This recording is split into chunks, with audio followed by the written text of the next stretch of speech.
बच्चों, let's read the question. The question से select the wrong statement from the following. तो statement 1 है Newton's law of motion hold good for both inertial and non inertial frame. During explosion linear momentum is conserve. Force of friction is zero when no driving force is applied. हमें wrong statement देखना है. Okay, सो explanation देखते हैं.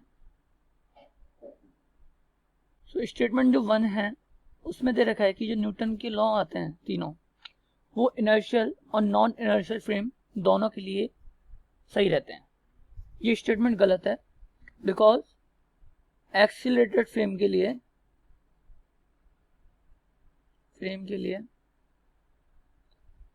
Newton's law work नहीं करते. Okay, वो सिर्फ inertial frame के लिए वर्क करते हैं. इनर्शियल फ्रेम के लिए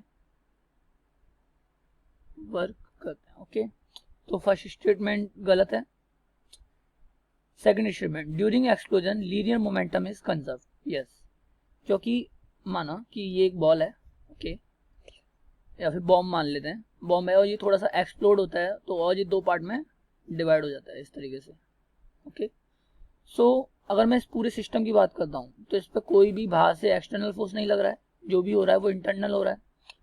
तो इस पूरे पे external force equal to zero होगा.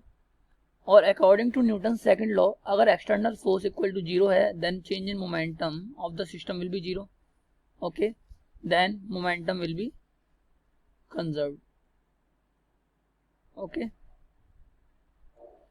Now next point is, so second statement सही है. Force of friction is zero when no driving force is applied. ये बात सही है. ये कोई बॉडी है. ओके, और इसके लिए जो म्यू स्टैटिक की वैल्यू कुछ मान लेते हैं, म्यू स्टैटिक म्यू एस मान लेते हैं. अब मैं इस पर अगर कोई भी फोर्स नहीं लगा रहा तो इस पर कोई भी फ्रिक्शन फोर्स नहीं लगेगा. जैसे जैसे मैं फोर्स की वैल्यू बढ़ाता जाऊंगा फ्रिक्शन फोर्स बढ़ता जाएगा. ऐसा होता है. इनिशियली स्टेट पे अगर मैं उस पर कोई फोर्स नहीं लगा रहा तो उस पर कोई भी फ्रिक्शन नहीं लगेगा. चलो इसका हम उल्टा लेके देखते हैं. मान लो हम कोई फोर्स नहीं लगा रहे और फ्रिक्शन फोर्स फिर भी लग रहा है. तो फ्रिक्शन फोर्स अगर लगेगा तो वो तो फिर उस डायरेक्शन में एक्सीलरेट होना लग जाएगा, है ना.